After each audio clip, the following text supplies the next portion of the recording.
Statistically, above 90% of adolescents have a role model in their lives, whether it is a parent, celebrity, teacher, or friend. Most adolescents have a role model they look up to.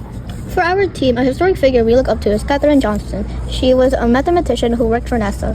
From a young age, she was fond of school. She was very advanced in her classes as she graduated high school at the age of 15. After teaching math in college, Johnson took a job at NASA to become a computer in what was then called their guidance and navigation development.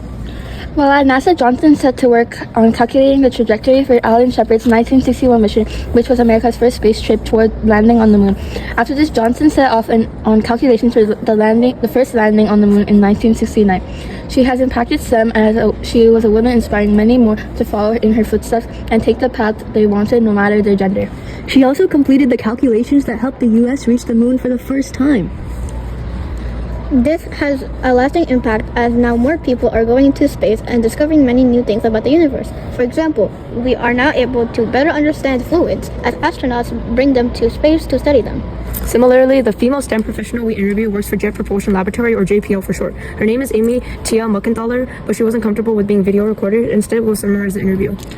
She's currently a software systems engineer and works on the Mars 2020 Perseverance project. It is one of the 2 rovers that are still operating on Mars. She is the ground systems manager, and her team is responsible for all the ground hardware and software that they use to operate the rover.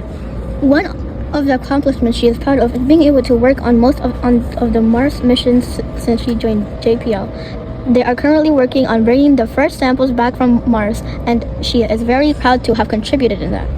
She is also extremely proud of the outreach that she has been able to do. Besides being able to help her kids with their STEM projects, she helped start an annual science fair at their elementary school.